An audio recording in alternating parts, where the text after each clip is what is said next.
Not every crime is solved. Not every mystery is silenced. Some fade into the background of history, collecting dust in forgotten file drawers, until one detail, one fingerprint, one whisper from the past brings everything crashing back to life. This is the story of Eleanor Ellie Parker, a 27-year-old traveling nurse from Kentucky, whose life was brutally taken one summer night in 1981, a case that would haunt her family, baffle investigators, and remain unsolved for over 2 decades. July 18, 1981. Columbus, Ohio. Ellie had just finished a grueling week of long shifts. She was scheduled to start work at another hospital the next morning, so she checked into the Maple Shade Inn, a modest roadside motel off Route 33. The motel was the kind of place where truckers and travelers stopped for a single night's rest. She carried a single suitcase, her purse, and a small folder of medical papers. She checked into room 12, near the back of the motel. The clerk remembered her polite smile. She bought a soda from the vending machine and went back to her room. That was the last time anyone saw her alive. The next morning, housekeeping knocked. No response. By noon, the manager unlocked the door. Inside, the scene was chilling. Ellie was found on the floor, beside the bed. The bedsheet had been twisted tightly around her neck.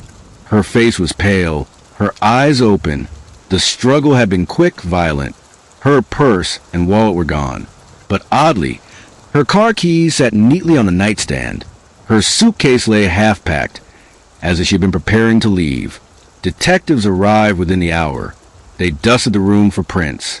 On the nightstand, they found one clear fingerprint, large, sharp, belonging to someone who had touched the lamp beside her bed. On the windowsill, a cigarette but rested in the ashtray. Ellie didn't smoke. Neighbors recalled hearing a knock on her door around midnight. Another guest saw a man in a dark baseball cap near the vending machines. He lingered, pacing, before disappearing into the night. But no one could say for certain who he was, or what he wanted.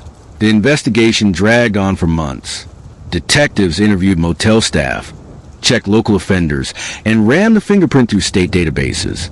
Nothing matched. The cigarette was tested for saliva, but in 1981, DNA science was decades away from being useful. As leads dried up, the case went cold. Ellie's family was devastated. Her younger sister, Marianne, only 19 at the time, described her as the strong one, the one who held everyone together. She told reporters, "To lose her like this, with no answers, it felt like she just vanished into silence." The Maple Shade became a grim landmark, its room 12 avoided by travelers. By the late 1990s, the motel was demolished. The land was paved over for a gas station. To most, the memory faded. But for Ellie's family, every anniversary of her death was a reminder of unanswered questions. In 2005, the Franklin County Sheriff's Office received funding to digitize and re-examine cold cases. Old evidence was cleaned, recatalogued, and rerun through new technology. Ellie's fingerprint card, the one lifted from the motel nightstand 24 years earlier, was scanned into the automated fingerprint identification system, AFIS. Within hours, the system pinged. The fingerprint matched a man named Howard Howie Brennan, a drifter with a criminal record. Brennan had been arrested in Michigan in 1998 for burglary. At the time of Ellie's murder, he was just 24 years old, with a history of theft and assault. Detectives suddenly had a suspect. Brennan was located in Detroit, living under an alias and working as a mechanic. He was arrested quietly outside his shop. When confronted with the evidence, Brennan didn't deny being at the Maple Shade Inn. He admitted breaking into unlocked rooms that night, looking for money. He even confessed to taking cash from Ellie's purse. But his words took investigators by surprise. "I was there. I stole from her. But she was alive when I left. I didn't kill her. Someone else must have come in after me."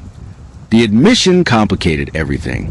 His fingerprint on the lamp proved his presence, but his insistence that he wasn't the killer left investigators with a chilling question. Was Brennan lying to save himself, or had another shadow been in that room after he left? The prosecution argued that Brennan strangled Ellie when she caught him stealing. The fingerprint and stolen purse were damning evidence. The defense clung to his story, that another man, perhaps the one in the baseball cap, was the true killer. After all, the cigarette but never matched Brennan. In 2007, after weeks of testimony, the jury delivered a verdict. Guilty of second-degree murder. Brennan was sentenced to life in prison. But even with conviction, doubts lingered. Investigators quietly admitted that the cigarette's DNA never tied to Brennan. It belonged to someone else. Identity unknown. For Ellie's family, the verdict was bittersweet. Marianne, now in her 50s, stood outside the courthouse with tears in her eyes. We waited 26 years for answers. I don't know if we got the whole truth, but at least we have some justice. The silence isn't complete anymore. The Maple Shade no longer exists. The gas station sits where room 12 once stood. People pump gas there daily, unaware of the crime that unfolded on that ground.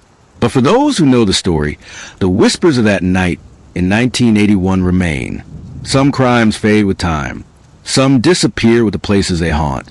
But others linger in the silence, waiting decades for a single fingerprint, a single piece of evidence, to speak louder than the silence itself. The murder of Eleanor Parker is a reminder that even when justice arrives, the truth may never fully be known. Because some crimes grow cold, but the whispers never fade.